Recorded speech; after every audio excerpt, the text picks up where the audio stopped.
Bonjour, tout le plaisir est pour moi de vous savoir très nombreux à nous suivre sur la télé du 21e siècle Star 21 TV et bienvenue dans l'émission Starcom. Starcom, vous le savez, c'est la vitrine qui vous permet d'avoir une vue large et profonde sur l'actualité nationale et pourquoi pas le passage obligé de ceux et celles qui font cette actualité guinéenne. Et dans cette émission, nous parlons essentiellement du report des élections, du référendum, des élections législatives couplées au référendum constitutionnel. Il faut le dire que sans nul doute, c'est la grosse surprise de ce week-end.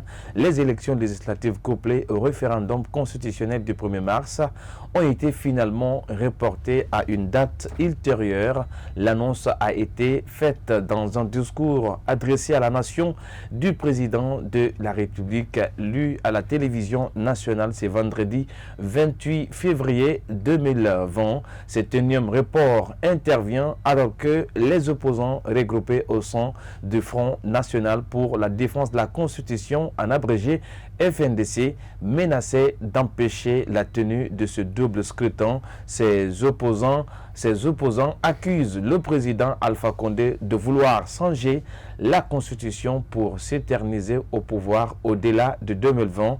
Il faut dire que par la même occasion, le chef de l'État guinéen a nommé Kader Yassine Barry, jusque-là conseiller spécial du Premier ministre Dr Kassory Fofana, à la tête du département de l'enseignement supérieur et de la recherche scientifique en remplacement de M.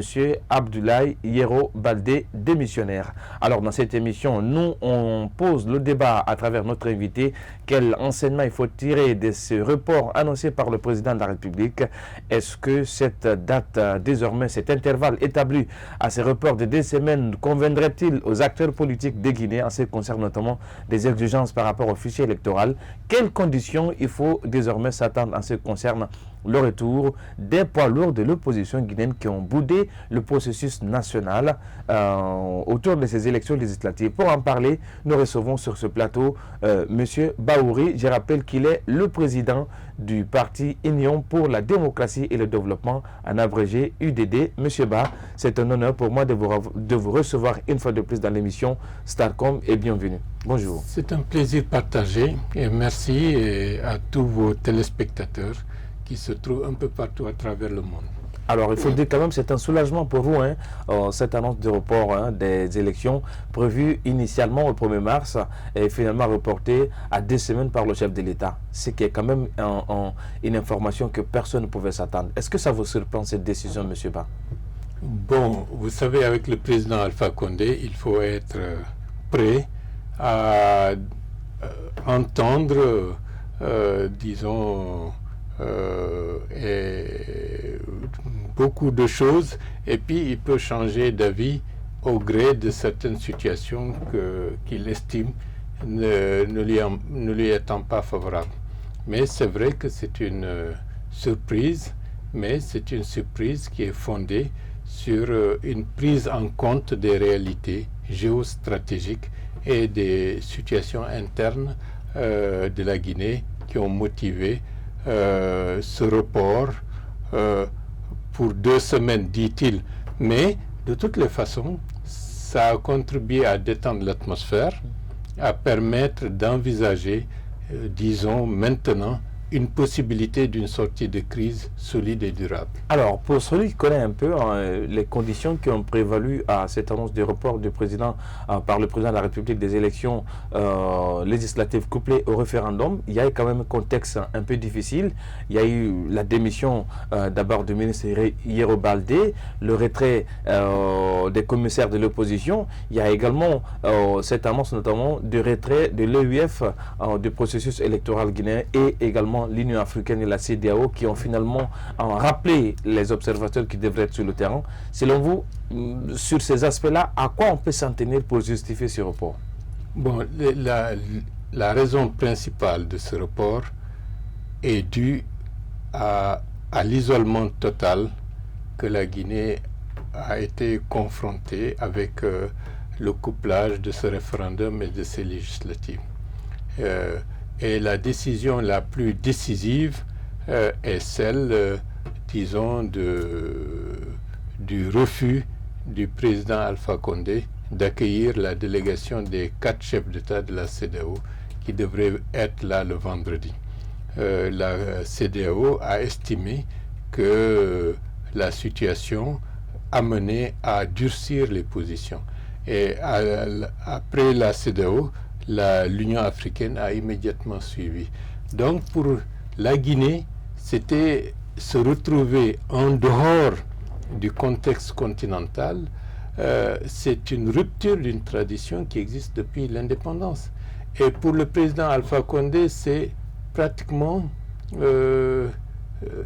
un suicide politique. Il a rappelé dans son discours ce passé auquel il tient en ce qui concerne son parcours historique en tant qu'opposant. En tant qu'opposant, en tant que président de la Fédération des étudiants africains de France pendant la période coloniale et par la suite après. Et puis son idée que l'Afrique doit parler d'une seule voix lorsqu'il était à la tête de l'Union africaine il y a 2 années de cela. Donc, se retrouver mis au banc de la communauté africaine, c'était pratiquement un suicide politique et qui allait couronner son isolement par rapport au contexte africain. Vous savez, ici, on a l'habitude, lorsque c'est l'Europe, on se couvre du manteau du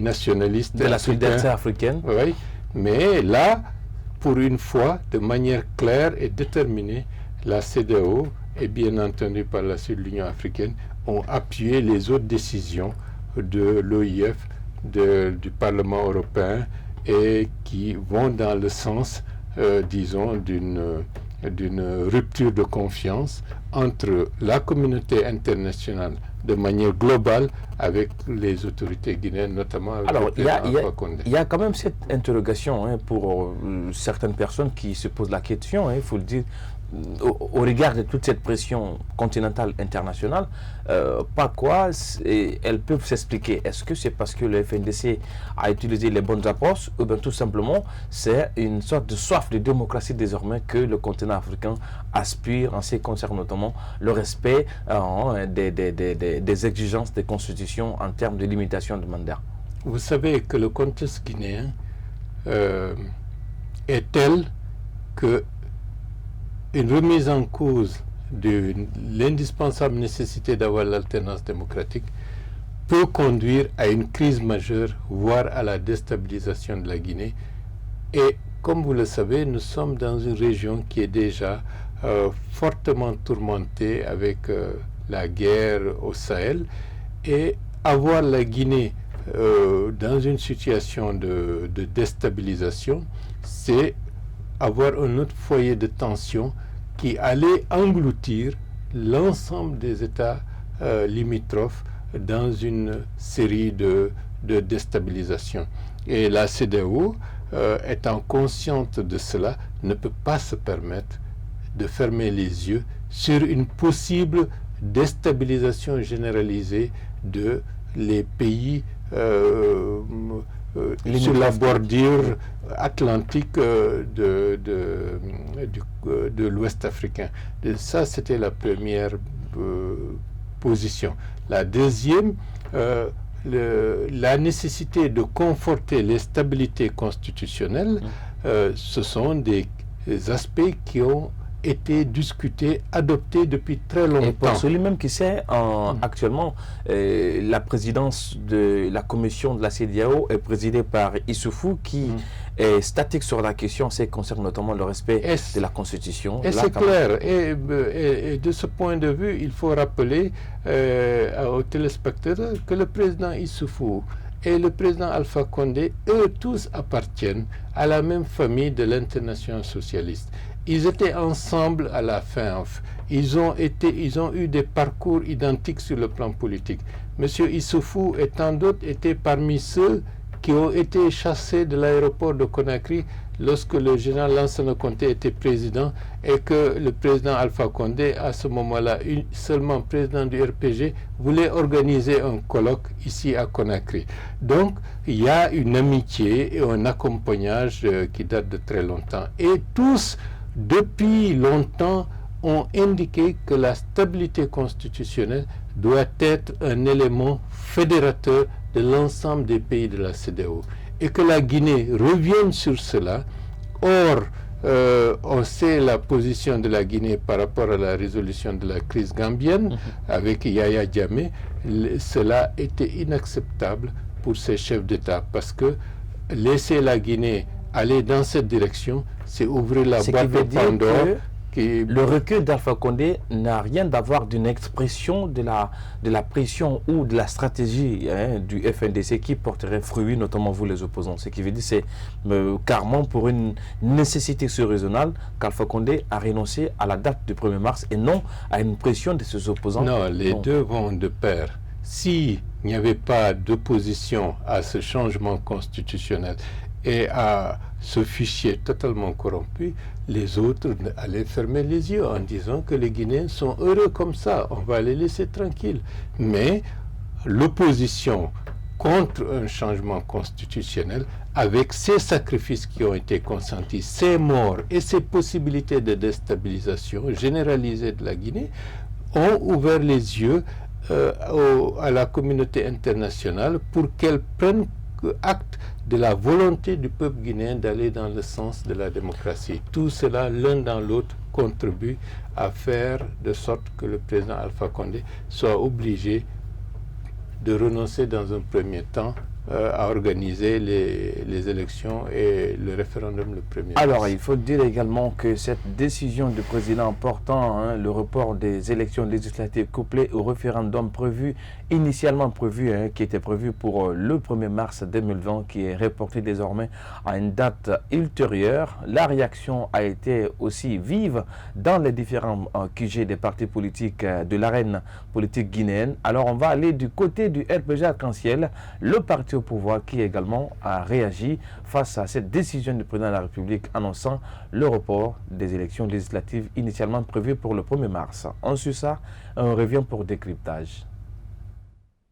Un seul sujet était à l'ordre du jour ce samedi 29 février 2020 au siège du RPG Arc-en-Ciel. Le report du double scrutin qui devait se tenir dimanche 1er mars 2020. Sous les auspices du président de la République, l'Assemblée hebdomadaire prend une allure de justification. Devant des militants déboussolés, Alpha Condé tente d'expliquer le motif de sa décision. Un peu plus soulagés, les communicants du parti au pouvoir promettent d'accompagner leur idole contre vents et marées. Nous avons compris que le président est déterminé à aller de l'avant, à doter ce pays d'une constitution moderne.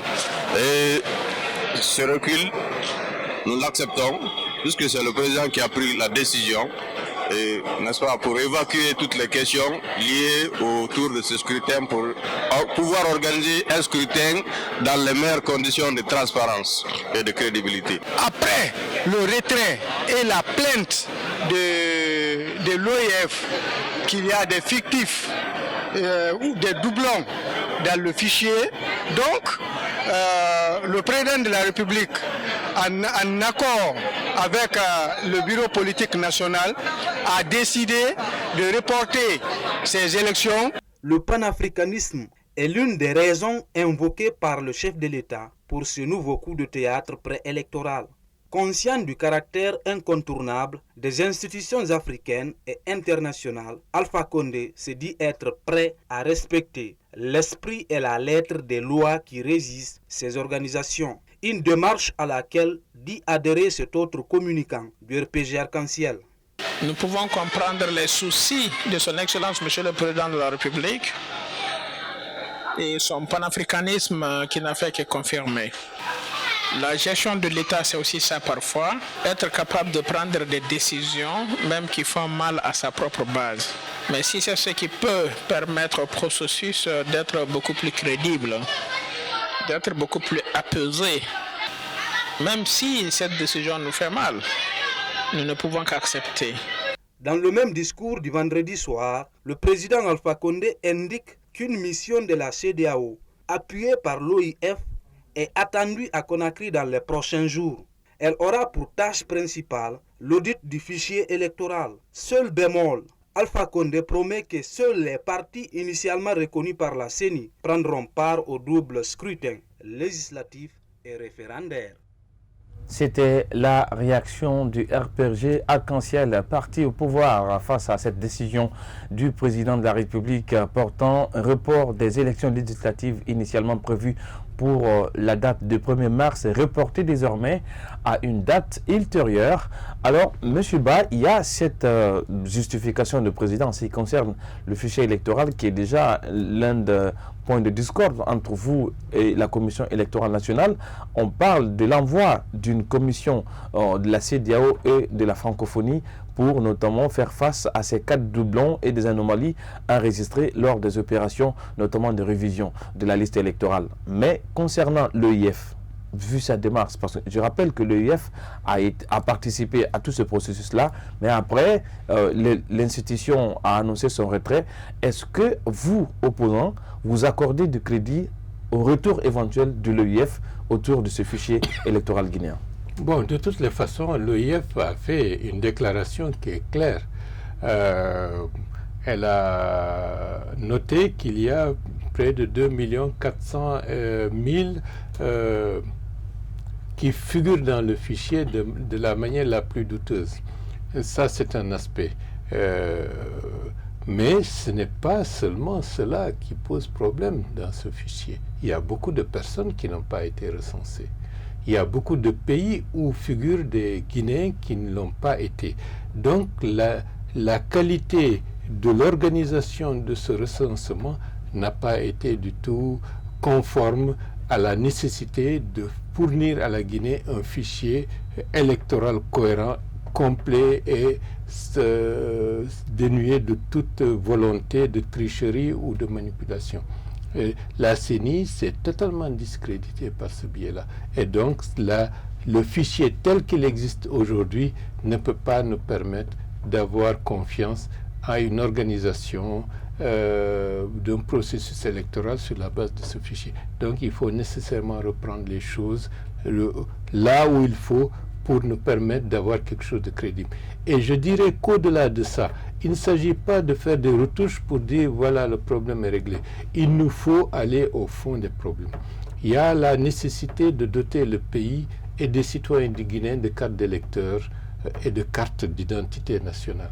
Il y a la nécessité d'avoir le recensement exhaustif de la population guinéenne pour nous permettre d'extraire sur la base de ce recensement démographique le fichier électoral qui permettrait de manière définitive... Ce qui veut dire, vous voulez qu'on jette ce fichier-là à la poubelle, qu'on vous insistez à chaque fois, et qu'on fasse notamment une autre opération d'enrôlement et de révision de date. Bien entendu.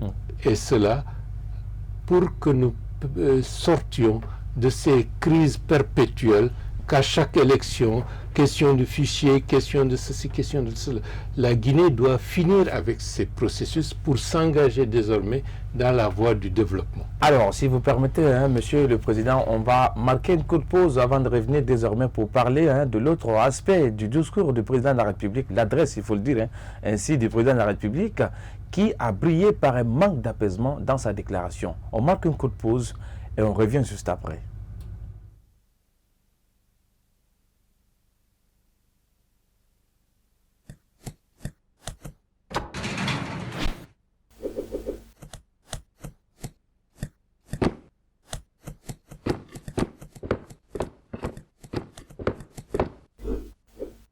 La mission, promotion et valorisation du patrimoine culturel historique guinéen et africain. Merci pour votre fidélité et confiance renouvelée sans cesse à cette télé et à cette émission. Une émission qui vous permet d'avoir notamment votre position sur l'actualité nationale à travers notamment l'entretien que nous faisons pour vous et tous les jours avec des acteurs de l'actualité guinéenne. Il faut dire que cette émission spéciale, nous décryptons l'adresse à la nation du président de la République pour annoncer le report des législatives couplées au référendum qui était prévu initialement initialement pour le 1er mars dernier, finalement reporté à une date ultérieure. Alors, il faut dire que dans la communication du président, Alpha Condé est resté à l'offensive. Monsieur Ba, on a l'impression que c'est un président de la République qui reste toujours campé sur ses positions parce que nulle part, le président de la République n'a parlé des cas de morts enregistrés en Guinée, étant donné qu'on le sait, à chaque fois que le Front National pour la défense de la Constitution manifeste, il y a des morts, il y a également des blessés graves, des cas d'arrestation. Nullement ces Guinéens n'ont été cités par le président de la République. Quelle lecture faites-vous de la position affichée du président en ce qui concerne notamment sa détermination à ne pas notamment tendre avec ses opposants? Bon, vous savez, ce n'est pas important qu'il soit tendre avec son opposition.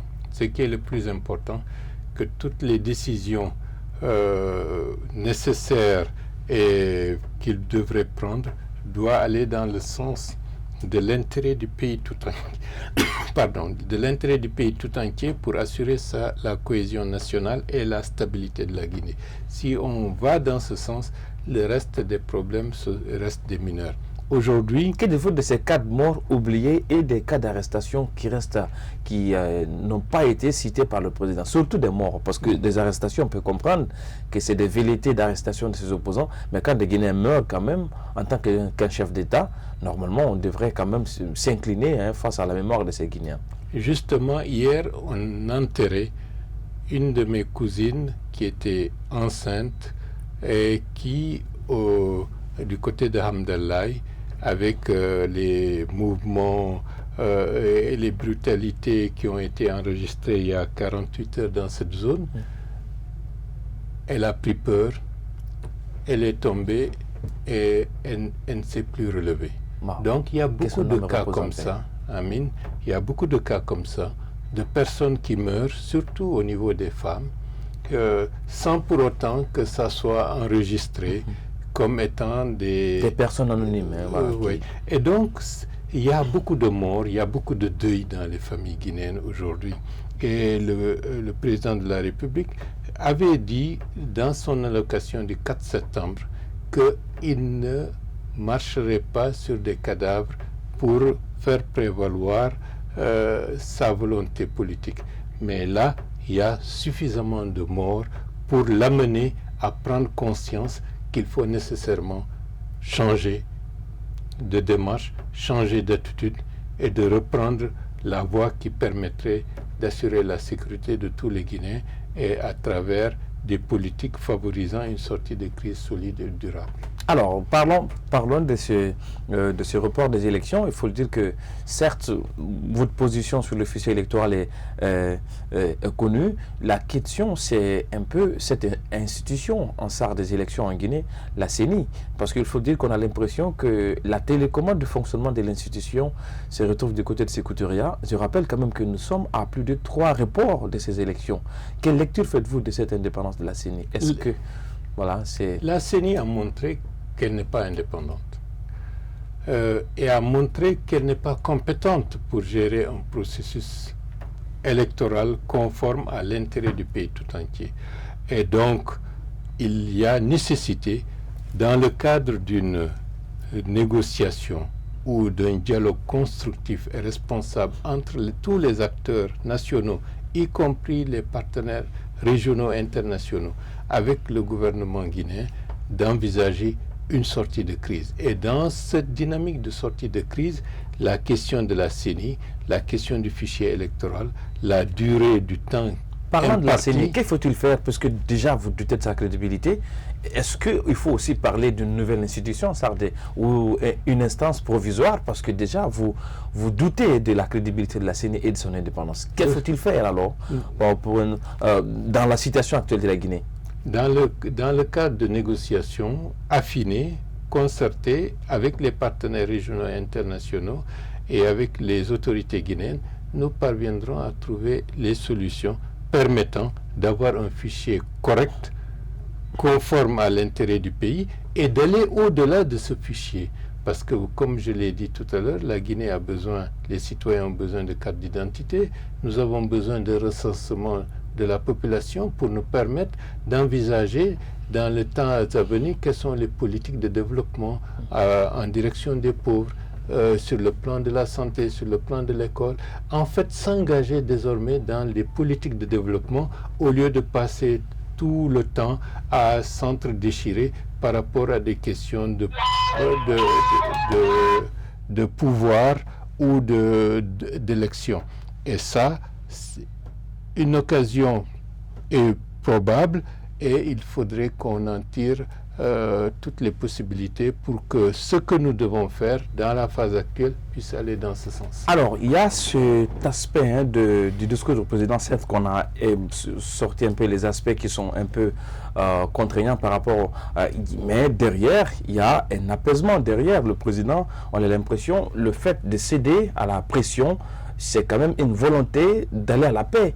Est-ce que ça ne pouvait pas justifier, vous les opposants, comme on le dit, de mettre un peu de l'eau dans vos vins pour, en ce qui concerne notamment le retour éventuel et pourquoi pas un apaisement au sein du Front National pour la défense de la Constitution au lieu de continuer à manifester? Non, s'il y a un signal clair, déterminé, d'une volonté d'apaisement durable, à travers la mise en place de dynamiques de concertation pour régler les problèmes, je pense que ça permettra d'envisager tous les cas de figure. La première idée fondamentale, c'est que le président renonce à ce projet de changement constitutionnel. Ça, c'est un préalable extrêmement important. L'abandon de ce projet de changement constitutionnel permet... Non, est-ce que si on renversait la question, c'est qu'il y ait un référendum, mais qu'Alpha Condé dit officiellement qu'il ne sera pas candidat pour un troisième mandat. Là également, ça pouvait couper la poire en deux. Mais c'est la chose la plus grave. Les gens croient que c'est une question de M. Alpha Condé. Ce n'est pas une question concernant M. Alpha Condé. Justement par rapport à ce que vous venez de dire, qu'ils disent qu'il ne sera pas candidat et on adopte la Constitution. Mais cette Constitution, ce projet de nouvelle Constitution est extrêmement dangereuse. Parce que même quelqu'un d'autre, président de la République, aura la possibilité de rester éternellement tant qu'il vit au pouvoir. Parce que c'est cela, cette nouvelle constitution. Ce n'est pas une constitution qui permettra une alternance démocratique dans ce pays. C'est une constitution, c'est un projet qui permettra la mise en place d'une oligarchie qui va gouverner la Guinée pendant très très très longtemps. Et je vous dis, cela pourra déboucher pour le changement par une déstabilisation généralisée. Donc, il ne faudrait pas que les gens voient M. Alpha Condé en disant s'il renonce, on accepte. Non, au contraire. Dans le cadre de ce projet de nouvelle constitution, M. Alpha Condé, dans ce cadre de cette nouvelle, est un moindre mal par rapport à ce qui pourrait survenir, du fait de son âge, du fait d'un certain nombre de paramètres. Mais quoi qu'il en soit, ce projet de nouvelle constitution est extrêmement dangereux et remet en cause totalement tous les acquis sociaux et démocratiques que la Guinée a eus depuis 1984. Alors, donc c'est un danger pour la République. Il faut le dire également, Monsieur le Président, que le Front National pour la défense de la Constitution, suite à cette annonce du report des élections législatives couplées au référendum, a tenu une réunion d'urgence, le FNDC, d'ailleurs au sorti de cette conclave, avec notamment ses membres. Il y a eu une déclaration qui a été rendue publique notamment par le coordinateur national du Front. On suit cette déclaration et on revient après pour décryptage. C'est suite au report des élections législatives et référendaires initialement prévues ce dimanche 1er mars que le FNDC, Front National pour la défense de la Constitution, s'est réuni ce samedi au siège de la PQD à Kipé. Une réunion d'urgence à huis clos assortie d'une déclaration commune des principaux leaders de la contestation. Le FNDC prend acte du report des élections illégalement et unilatéralement programmées par M. Alpha Condé en violation de la Constitution pour s'offrir un troisième mandat contre la volonté du peuple de Guinée. Cependant, non seulement ce report ne répond nullement à la demande légitime du peuple de renoncer au troisième mandat et au référendum constitutionnel, mais aussi il ne résout pas les questions d'inclusion, de transparence et de crédibilité du processus électoral. Pour les leaders de l'opposition guinéenne, certains propos tenus par le chef de l'État dans son discours sont tout sauf rassembleurs, de quoi radicaliser davantage leur position. La première revendication, c'est l'abandon du projet de nouvelle constitution et de troisième mandat. La deuxième revendication, c'est organiser des élections inclusives et transparentes, ce qui signifie un fichier assaini. Aucune des deux revendications n'a été satisfaite. Donc nous considérons que la déclaration hier du chef de l'État n'apporte absolument aucune solution au problème de la Guinée. Il faut que Alpha sache clairement que désormais, nous cherchons à aller vers une alternance, trouver un autre président. Beaucoup de chances lui avaient été données. Ce qu'il faut savoir, c'est que pour nous, au FNDC, nous devons continuer, rien de moins que son départ définitif, n'est-ce pas? Parce que même l'ombre de Alpha autour de Sékou Touré ne peut pas rassurer pour qu'il y ait une élection libre, transparente et crédible en République. Le fichier n'est pas seulement le seul problème. Il s'agit, dans son intégralité, d'organiser des élections transparentes, inclusives, et également d'avoir le courage de dire haut et fort: j'assurerai l'alternance à partir de maintenant, rassurer le peuple de Guinée. Le chef de file de l'opposition, de son côté, se félicite des dernières initiatives de la communauté internationale, des initiatives visant notamment à restaurer le climat de confiance entre les acteurs politiques et défendre les principes démocratiques en Guinée. La CEDEAO a décidé d'envoyer ce comité de haut niveau. La première puissance de la sous-région, le Nigeria, la deuxième, le Ghana, le président en exercice se déplace pour voir Alpha Condé. Mais vous savez, les bénédictions sont exaucées. Il a dit non, je ne veux pas vous voir ici. Il n'y a pas de crise, ne créez pas de crise. Et quelques heures après, il se rend compte que c'est une maladresse dangereuse qui aggrave son isolement. Le FNDC promet de maintenir la pression sur le pouvoir pour une alternance politique et des élections inclusives en 2020. L'appel est réitéré pour un front renforcé solidaire contre le projet de référendum en Guinée. De nouvelles journées de résistance actives sont annoncées pour le jeudi 5 mars 2020. C'était la réaction du front dressé contre la nouvelle constitution FNDC qui notamment s'est exprimé suite à cette annonce du report des élections législatives couplées au référendum. Mais avant de décrypter ces propos notamment du Front national pour la défense de la constitution, nous marquons une courte pause et nous revenons juste après.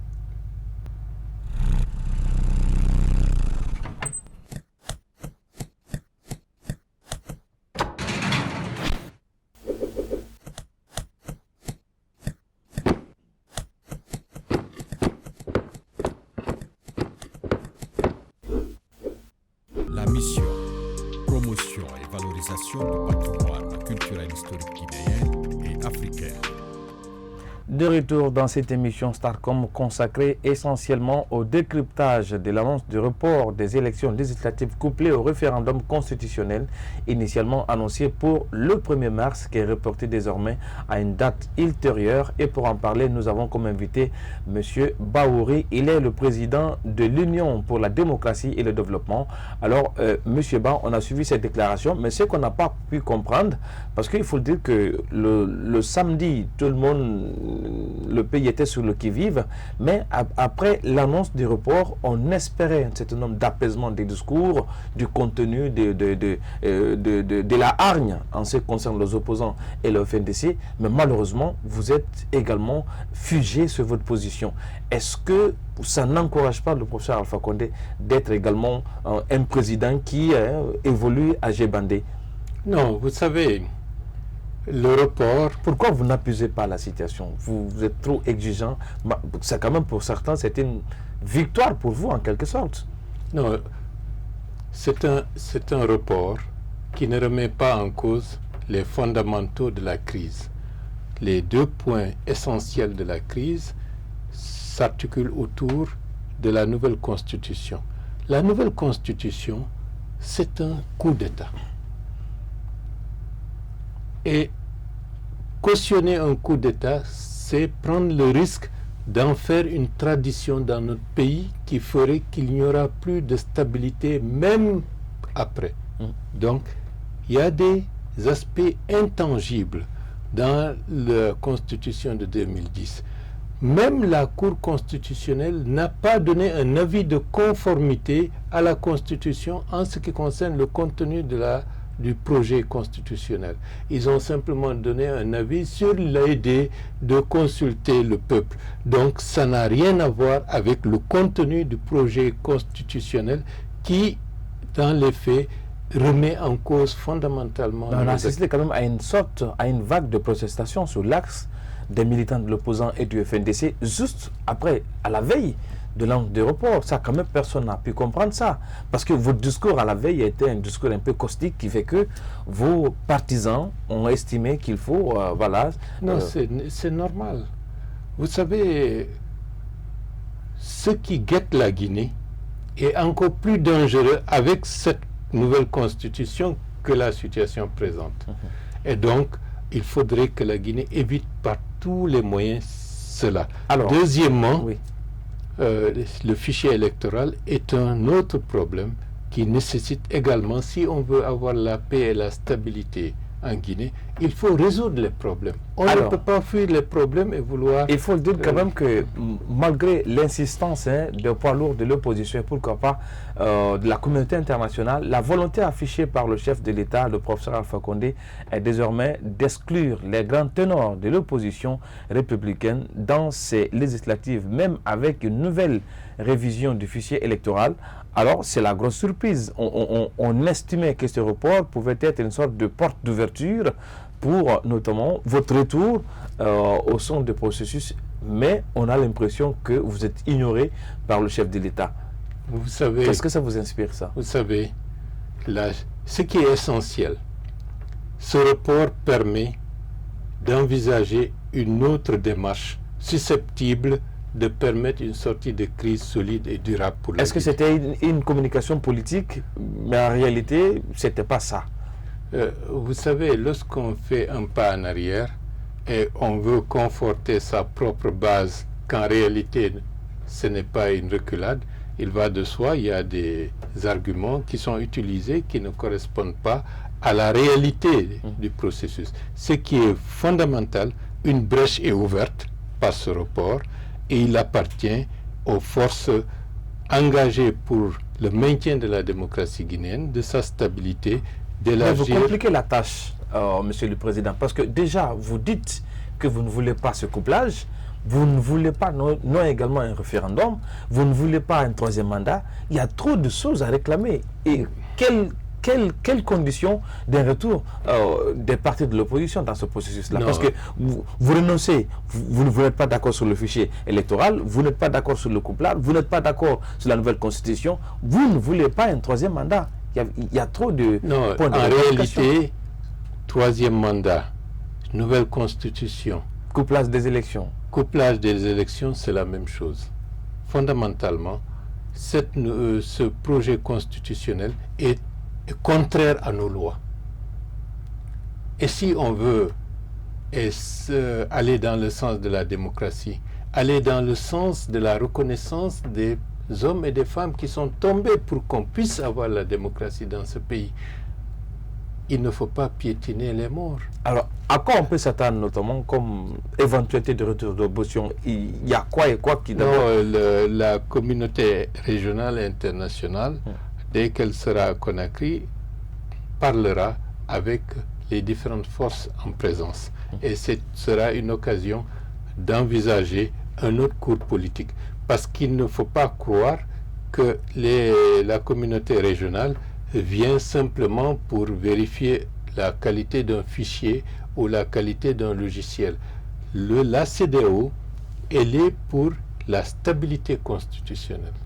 Fondamentale. Mais sauf que vous également de l'opposition, vous refusez parce que vous êtes trop fusés sur vos positions. Non, vous ne pouvez pas ne pas admettre que changer la Constitution sans pour autant avoir les lois qui le permettent, c'est remettre en cause la stabilité de notre pays. Alors, si et engager la Guinée dans un tourment qui va être désastreux. Et une nouvelle constitution comme celle-là, premièrement, ils disent que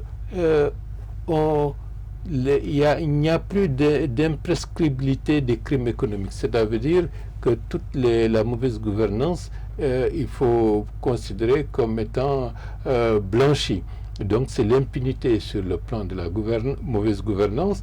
Et en plus, en ce qui concerne l'alternance démocratique, celui ou celle qui va être élu avec la nouvelle constitution pourra rester pour 90 mandats parce que cette nouvelle constitution n'est pas conforme avec l'alternance. Pour des citoyens lambda que nous sommes, parce qu'il faut le dire que vous tous, de l'opposition et de la mouvance présidentielle, vous vous battez pour vos comptes et pour vos têtes. Parce que pour moi, c'est lui qui connaît un peu le parcours de Baouri que vous êtes. Vous avez commencé le combat avant même l'existence d'Alpha Condé. Vous avez fait le combat ensemble. Mais pour celui qui fait la soustraction entre les acquis démocratiques dont vous défendez là en termes d'alternance et l'impact sur la population, il n'y a pas un changement. Non. Il n'y a pas de changement. Attendez.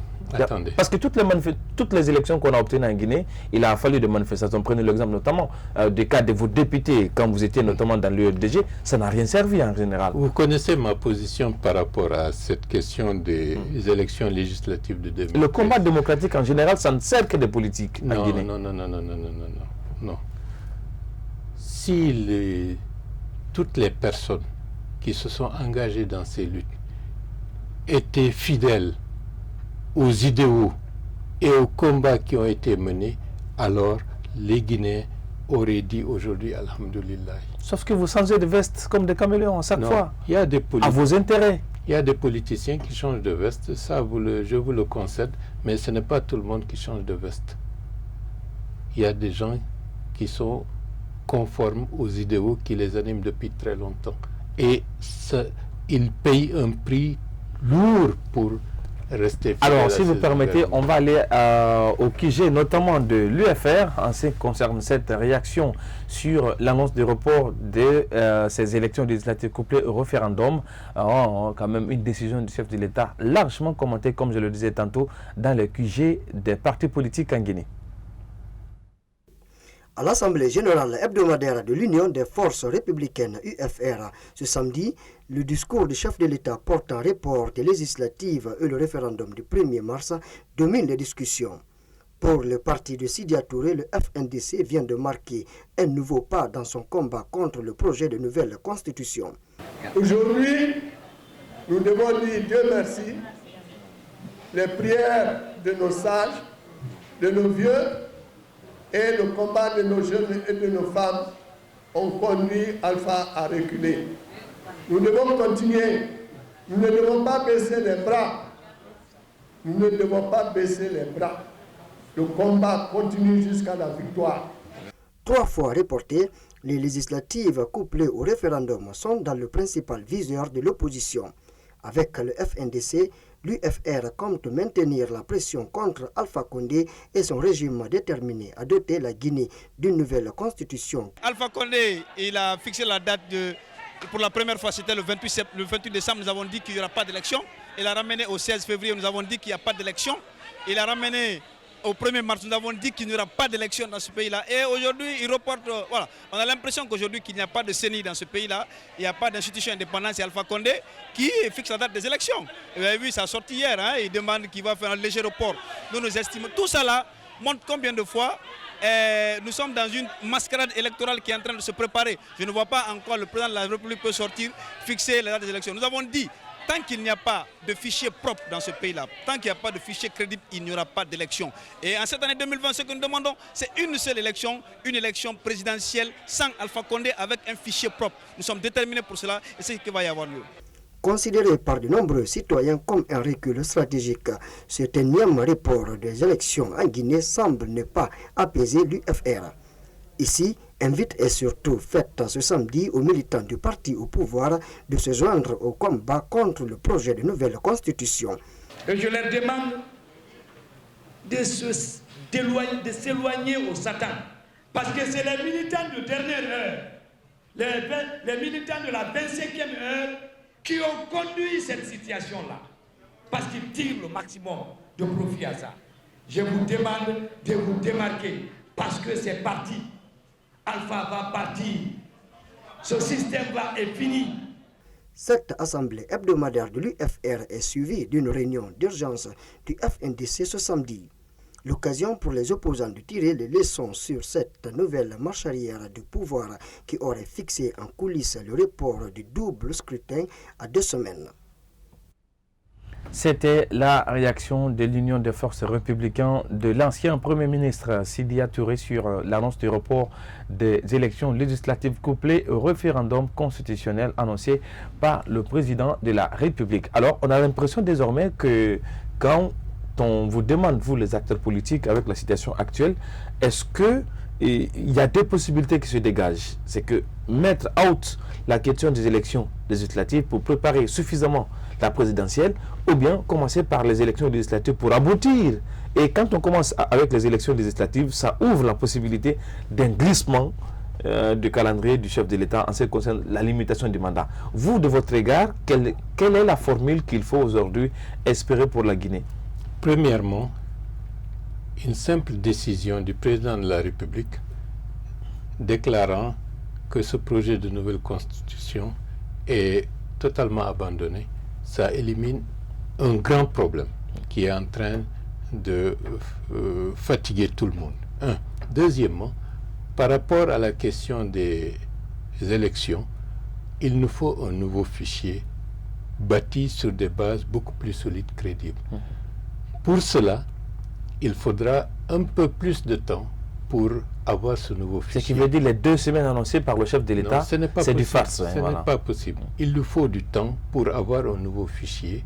Et ce nouveau fichier ne peut être fait que dans le cadre d'un accord permettant aussi bien aux acteurs politiques et de la société civile de la Guinée, le gouvernement guinéen et les partenaires régionaux et internationaux de s'accorder sur une feuille de route avec des garanties internationales pour permettre la mise en place d'un nouveau dispositif institutionnel pour le fichier électoral qui pourrait être étendu, comme je l'ai dit, à un recensement plus exhaustif de la population et à l'adoption d'un agenda permettant de fixer à des dates précises les élections législatives et la présidentielle. Et pour cela, comme vous devez le deviner, ça ne peut pas se faire avec le même gouvernement. Ça ne peut pas se faire dans un contexte tel qu'il est à l'heure actuelle. Il nous faut une phase transitoire permettant d'accorder. Vous êtes d'accord? J'ai l'impression qu'aujourd'hui, face à la nécessité, vous pouvez être favorable à une transition en Guinée pour mener à bien ce processus électoral démocratique du pays pour ne pas sombrer à un glissement. Parce que de manière claire, parce que là, c'est pas un vous ne pouvez pas, comme on l'avait fait en 2006, 2007, 2008, en bousculant les choses et en bâclant des aspects essentiels pour en ressortir encore plus affaibli avec d'autres drames, d'autres tragédies devant. Il nous faut désormais utiliser cette opportunité avec malgré tout ce qui a été fait pour en finir définitivement avec l'instabilité politique qui gangrène la Guinée. Même si cela passe par une transition, voilà. Une transition dans ce cadre est nécessaire parce que en 2020, dans le contexte actuel, il n'est pas possible d'envisager de manière sereine une élection présidentielle. Alors, si dans le contexte actuel, que le président de la République maintient sa position, même si vous espérez sur l'implication de la communauté internationale et de la sous-région, maintient sa position par rapport notamment à ces élections, est-ce que vous n'êtes pas des grands perdants? Parce que là, vous perdez vos statuts des grands partis, notamment en ce qui concerne l'Assemblée. Peu importe. C'est trop risqué pour vous? Non, peu importe. Ce qui est le plus important dans la phase actuelle, c'est la stabilité de la Guinée, la paix en Guinée, la cohésion nationale et la sécurité pour tous les Guinéens, quel que soit leur bord politique. C'est ça qui est le plus important. Cette dernière question, je rappelle qu'au sein de ce grand ensemble de l'opposition, il y a des partis qu'on appelle des partis appendices. Il y a également des amis d'Alpha Condé au sein de l'opposition. Il y a également les bras armés du professeur Alpha Condé au sein de cette opposition. Vous, M. Bahouri, aujourd'hui, quelle est la relation qui existe entre vous et le professeur Alpha Condé? Je suis le plus clair par rapport au refus systématique d'un changement constitutionnel. Non, pas le refus. Il peut y avoir des secrets politiques. Parce que sur votre cas, même si ce n'est pas vérifié, il y a quand même des velléités de cette relation ou de ce lien déjà ficelé entre vous et Alpha Condé sur l'éventualité d'une prochaine désignation en tant que parti phare pour diriger, parce que vous êtes l'un des leaders aujourd'hui qui pourrait contrer Cellou Dalein Diallo, dont il rappelle chaque fois qu'il n'est pas prêt à laisser le pouvoir à ces bandits. Donc vous n'êtes pas Cellou Dalein Diallo, vous n'êtes pas Sidya Touré. Apparemment, vous n'êtes pas des grands ennemis du président de la République. Ce n'est pas exclu que vous soyez le bras armé d'Alpha Condé vis-à-vis de Cellou Dalein Diallo. Ce n'est pas exclu, c'est de la politique là également.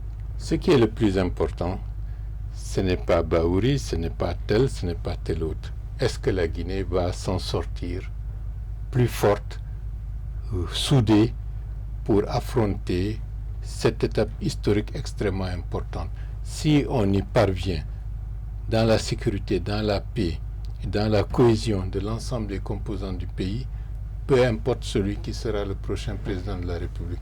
Bien entendu, dans ce cadre, je m'inscris dans une dynamique avec une offre politique pour rassembler les Guinéens pour être le prochain président. Ce qui n'est pas exclu que Bahouri pourrait être le futur opposant de Cellou Dalein Diallo. C'est quand même possible. C'est de la politique parce que voilà. Non, la science-fiction, on peut faire ce qu'on veut puisque c'est de la science-fiction, puisque ça ne correspond pas à la réalité. Oui. Alors, il y a cette dernière question, parce que là, c'est des parties intéressantes que vous développez. C'est un peu votre relation, parce qu'il faut le dire qu'on vous a vu lors de la manifestation du Front National pour la défense de la Constitution, cette main tendue vis-à-vis de Cellou Dalein Diallo. Aujourd'hui, nous sommes presque à, je ne sais pas, beaucoup de mois se sont écoulés derrière ça. Aujourd'hui, quelle est la relation qui prévaut entre M. Bahouri et Cellou Dalein Diallo? C'est un partenaire dans le cadre du FNDC. À part ça, il n'y a pas de possibilité, il n'y a pas d'acquaintance, de rapprochement des positions entre vous deux pour... Non, déjà le fait d'être un partenaire dans le cadre de revendications essentielles pour l'avenir. Non, politiquement, le FNDC, ce n'est pas politique. Non, le FNDC est éminemment citoyen. Oui, mais politiquement, la question de la politiquement, est-ce que l'UDD que vous dirigez et l'UFDG que dirige Cellou Dalein Diallo, aujourd'hui, il y a un pan de rapprochement en termes de relations, en termes d'essence politique, en termes et pourquoi pas de réveil de ce souvenir amical entre vous et Cellou Dalein Diallo? Il n'y a pas de relation particulière entre l'UDD et l'UFDG sur cette base. Rien ne dit que dans le futur, cette réalité ne pourrait pas changer, bien entendu. Alors, il faut dire que nous arrivons à la fin de cette émission consacrée essentiellement au décryptage de l'annonce du report des élections législatives couplées au référendum constitutionnel. Monsieur Baouri, ça a été un plaisir pour moi de vous recevoir dans cette émission. J'espère que ça ne sera pas la dernière. Bien entendu, je me tiens à votre disposition et je vous remercie le travail que vous êtes en train de faire pour permettre à l'opinion nationale et internationale d'avoir un décryptage clair et objectif. Merci. Et vous l'avez compris, hein, vous, chers téléspectateurs, c'est la mission que nous nous fixions dans cette émission Starcom pour vous permettre notamment d'éclaircir votre regard afin que vous preniez position sur des sujets de l'actualité nationale en toute responsabilité. Ça n'est terminé pour ce numéro de l'émission Starcom. Il ne me reste qu'à vous dire merci, vous, qui avez pris votre temps précieux pour nous suivre notamment sur la télé du 21e siècle, et à bientôt pour d'autres numéros de cette émission Starcom.